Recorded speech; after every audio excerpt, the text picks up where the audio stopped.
আপনার সন্তানকে 18,000 টাকা দামের মোবাইল কিনে দিয়ে এসে শিক্ষকদের বলবেন ও বাসায় পড়ে না, মোবাইলে গেম খেলে, আপনি শাসন করবেন। কিন্তু শিক্ষক শাসন করতে গেলে ছাত্র এবং তার বন্ধুদের দ্বারা শিক্ষক অসম্মানিত।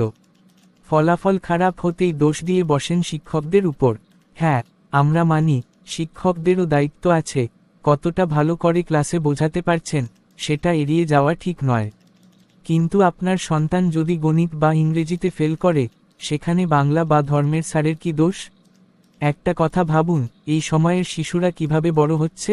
আপনার সন্তান যদি আপনাকেই অবজ্ঞা করে, কথা না শোনে, কখনো রাগ করে গলা তোলে, সে কিভাবে শিক্ষককে শ্রদ্ধা করবে? একটু বুকের ভেতরে হাত দিয়ে বলেন তো, গত 2 বছরে আপনার সন্তান কয়দিন মাগরিবের নামাজের পর টানা 10টা পর্যন্ত পড়েছে? সত্যি বলুন, যারা নিয়ম করে পড়েছে তারা হয়তো জিপিএ কম পেয়েছে, বা তারা পাস করেছে।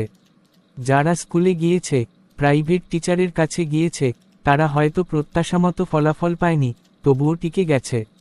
কিন্তু যারা পড়েনি, টেস্ট পরীক্ষায় 5-6টি বিষয়ে ফেল করেছে, তারাই আজ মূল পরীক্ষায় ধরা খেয়েছে। ফর্ম ফিল আপ করার সময় হয়তো অনেক কিছু ম্যানেজ করে ফেলা যায়, কিন্তু মূল পরীক্ষায় সেটা আর চলে না। সেখানে শিক্ষকরাও অসহায় হয়ে যান। তবে এটাও বলতে হয়, যারা টেস্টে অনেক বিষয়ে ফেল করেও পড়ে 1-2 বিষয়ের মধ্যে ফেল করেছে, তারাও চেষ্টা করেছে। পাশ না করলেও এটাই একটা ইতিবাচক দিক। যদি একটু সিরিয়াস হতো, তাহলে তারাও পাশ করে ফেলতো। এখন সময় এসেছে অভিভাবক, শিক্ষক ও সমাজ সবাইকে একসাথে ভাবার। শুধু শিক্ষকের দিকে আঙুল তুললে চলবে না। সন্তানকে মানুষ করার দায়িত্ব যেমন শিক্ষকের, তেমনি তার ভিত্তিটা তৈরি করেন আপনি।